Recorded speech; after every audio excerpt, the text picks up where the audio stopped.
सपने देखने वाली स्थिति को जागने वाली और गहरी नींद वाली अवस्थाओं के साथ साथ व्यक्तियों द्वारा महसूस की जाने वाली चेतना की 3 अवस्थाओं में से एक माना जाता है। यहाँ उपनिषद के हिसाब से सपने देखने की अवस्था को बहुत ही आसानी से समझा जा सकता है। हर इंसान सोते वक्त अक्सर सपने देखता ही है।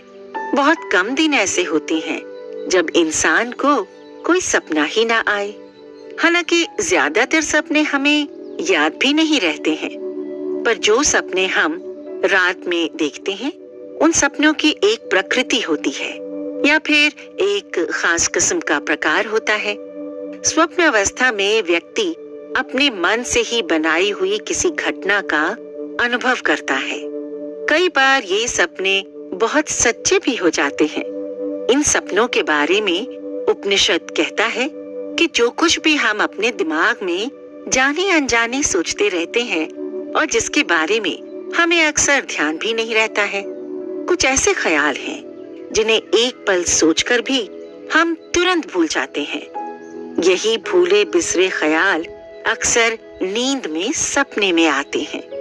सपना की दुनिया वही है जो हमने खुद ही चाहे अनचाहे बुनी है। सपने में ऐसा कुछ नहीं होता जो आपने कभी देखा, सोचा और चाहा ना हो। जागने वाली अवस्था में व्यक्ति अपनी सभी इंद्रियों के माध्यम से बाहरी दुनिया के साथ बातचीत करते हैं। वहीं इसके उलट सपने वाली अवस्था के दौरान मन बिना किसी इंद्रियों के ही महसूस करता है। सपने में हम किसी चीज को छूते नहीं हैं, फिर भी उसका एहसास जागने के बाद भी दिमाग में रहता है। इसका यही मतलब है कि हमारी इंद्रियों के अलावा कुछ और भी है जो हमें महसूस कराता है। ये उपनिषद इसी तरह से हमें अपने भीतर झांकने और जानने देता है। अब बात करते हैं कि कैसे स्वप्न अवस्था भी क्षणभंगुर यानी मोमेंट्री और भ्रामक मानी जाती है। कहते हैं कि कई बार जागने वाले इंसान को भी जगाकर असली दुनिया में लाना पड़ता है। उसी तरह से सपनों की दुनिया भी तब तक असली लगती है जब तक कोई उस सपने से जागकर बाहर नहीं निकल आता। एक समय के बाद सपनों की दुनिया जागने की दुनिया से ज्यादा दिलचस्प हो जाती है। अब इसके बाद बात करते हैं सपनों और उन सपनों में दिखने वाली इमेजेस यानी चित्रों और उन बातों की। बड़े बड़े वैज्ञानिकों ने अब कह दिया है कि सपनों में देखी हुई लगभग हर चीज का कोई मतलब होता है। हमारे पूर्वजों ने कई हजार साल पहले ही ये सब कुछ हमें ग्रंथों में लिख कर बता दिया था। हर सपने का अर्थ कुछ बहुत बड़ा ही हो ऐसा जरूरी नहीं, लेकिन उसका उस इंसान से कोई ना कोई रिश्ता जरूर होगा। मांडुक्य उपनिषद में इसे सिंबोलिज्म जैसे शब्दों से समझा जा सकता है। जैसे कहते हैं कि सपने में कई बार इंसान दौड़ता है लेकिन कहीं पहुंच नहीं पाता है, वैसे ही कई बार वो पानी में ना चाहते हुए भी डूबने लगता है और आखिरकार नींद खुल जाती है। इसका अर्थ कहा जाता है कि इंसान जो कुछ करना चाहता है उसमें उसे सफलता नहीं मिल रही है। बड़े पुराने ऋषियों ने कहा है कि हर इंसान को अपने सपनों पर नजर रखनी चाहिए और उनके बारे में सोचना चाहिए कि आखिर अगर कोई विचार इस तरह से रात में सपने में आया है तो क्या वजह होगी। कुल मिलाकर मांडुक्य उपनिषद स्वप्न अवस्था को इंसान के दिमाग में एक अलग ना होने वाले पहलू के रूप में बताता है। ये उपनिषद हमें बताता है कि कैसे सपनों की दुनिया हमारी असली दुनिया को प्रभावित कर सकती है। ये सकारात्मक और नकारात्मक दोनों हो सकता है। ये हम इंसानों के ऊपर है कि हम इसे कैसे इस्तेमाल करते हैं। बातों में ये सब जितना आसान लगता है, अपने सपनों को जानना और समझना उतना ही कठिन है। लेकिन प्रयास और अभ्यास से हर लक्ष्य पाया जा सकता है।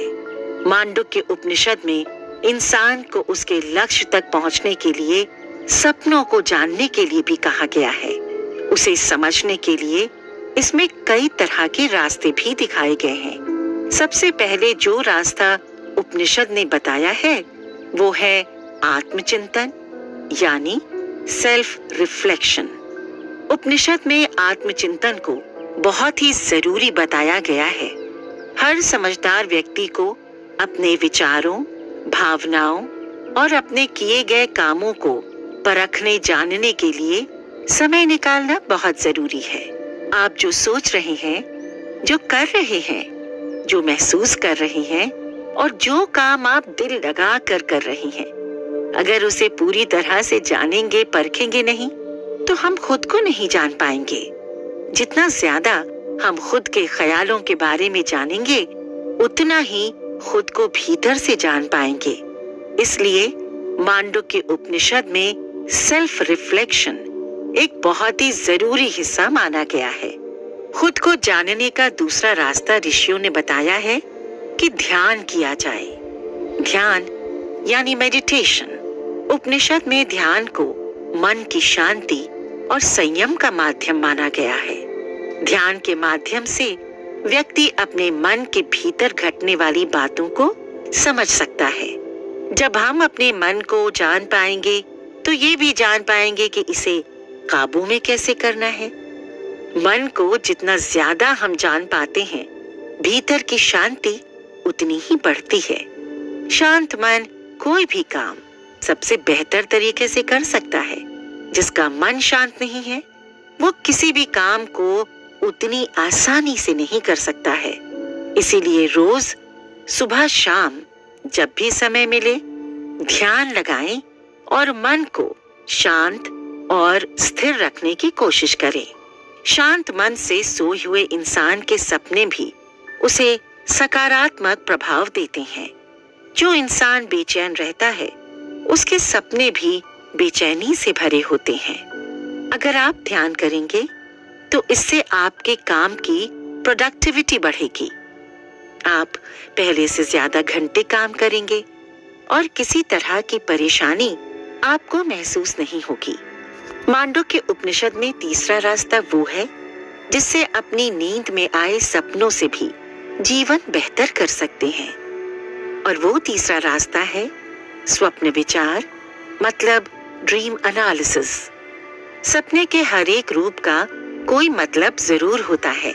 इसके लिए हर इंसान को अपने सपने के प्रति विशेष ध्यान देना चाहिए और जो भी इंसान इस विषय में ज्यादा जानता हो, उससे इस बारे में सलाह करनी चाहिए।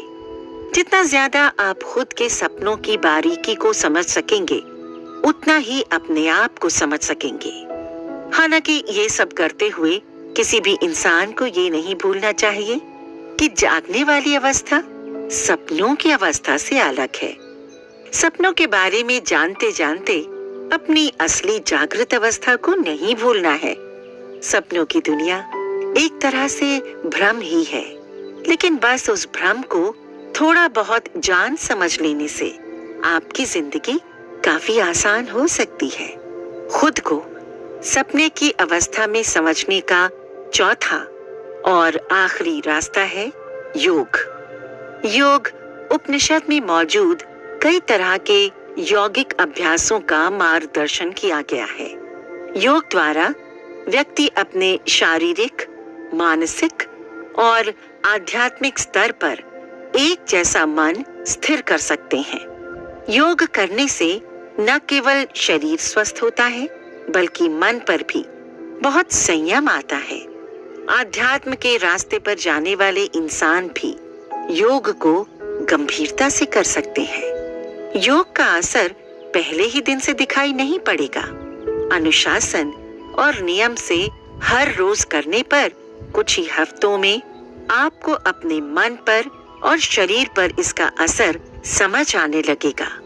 इन सब के अलावा मांडुक्य उपनिषद गुरु और शिष्य संबंधों के बारे में भी बताता है कि हमें जरूर कोई अपना गुरु बनाना चाहिए।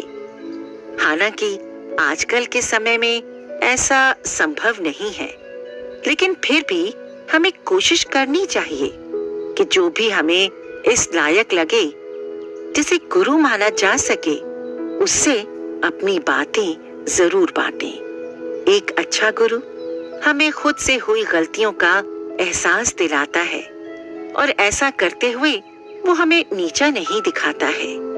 एक अच्छा गुरु आपको सही रास्ता दिखाएगा, जिससे आप अपने जीवन और लक्ष्य के करीब जा सकते हैं। इन प्राचीन अभ्यासों के माध्यम से उपनिषद मानव जीवन की सार्थकता और खुद के विकास की दिशा में मार्गदर्शन प्रदान करता है। आने वाले एपिसोड्स में हम जानेंगे कि कैसे सपनों के बाद एक अच्छी नींद भी इंसान के जीवन के लिए बहुत जरूरी है।